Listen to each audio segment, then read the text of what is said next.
So for this isometric glute bridge, if you've been doing other moves before with mini bands, just leave them on. We're gonna need them for this exercise. So for this exercise, we're gonna get rid of the block. We're gonna pull the toes up, pack the neck down, make sure you're in a posterior pelvic tilt, and then drive up and hold the move. Here we can brace, test your brace, and breathe.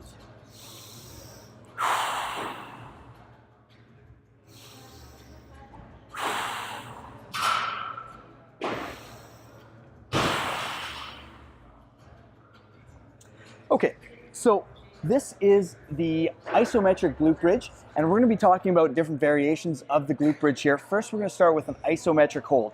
Why? Well, isometric holds really help you connect to muscle tissue.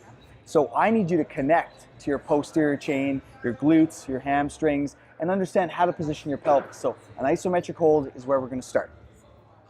I like to do this move with one band underneath my knees, or two bands on, one above, one below. If you've been doing exercise with many bands on, like the super clamshell before this move, just leave them on and continuously go from move to move to move.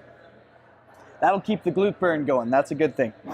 Okay, so for this glute bridge, I am gonna want your ankles dorsiflex. So this is plantar flexion when you point your toe, and this is called dorsiflexion. So I want you to dorsiflex at both ankles.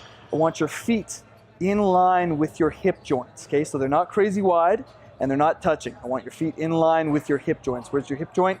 It's right where the ball and socket meets with your femur and your femur and your hip. All right, so I want you to start with your head on the floor. Make sure your abs are engaged, chin is tucked. This is an exercise where we don't need something under the head because we're gonna be driving up.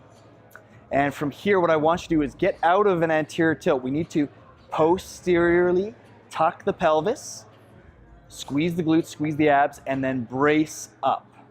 Okay, in this posture, again, don't be in an anterior tilt, get into a posterior tilt. Glutes are lit up, hamstrings are lit up, chin is tucked, neck is packed, and I can't get under my ribs. My abs are engaged, my obliques are engaged. So I'm gonna pair this with breathing now.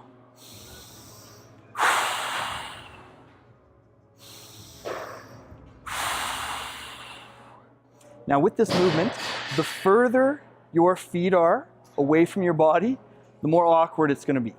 The closer your feet are, the less effective the move is going to be. So let's get those feet in a comfortable position, probably about a 90-degree angle at the knee, and you're going to drive up and just hold that there. Now, as you build a solid connection, I may ask you to perform this movement for reps instead of for a hold or for time. So when we perform this move for reps, it's very important that you keep your core locked in. And so how I demonstrate that is you have to understand where your sternum and pelvis is. So when you do this move, if you just watch here, my core does not change length. So I come down and I drive back up. Now, a lot of people lose their core position while they do a glute bridge because they leave their head on the ground. Okay, so this is what happens. See how my hands moved apart here?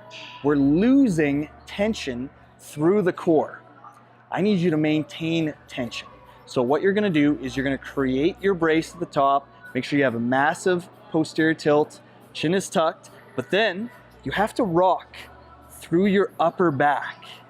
This may challenge your neck. Just focus on good neck posture. So you're not protruding your neck, keeping your neck packed as much as you can, but you're keeping your core tension so that your pelvis and your sternum do not come apart or closer together. See how my hands aren't moving? So that's what we're looking for with this move. Rock through your upper back while performing reps with this action.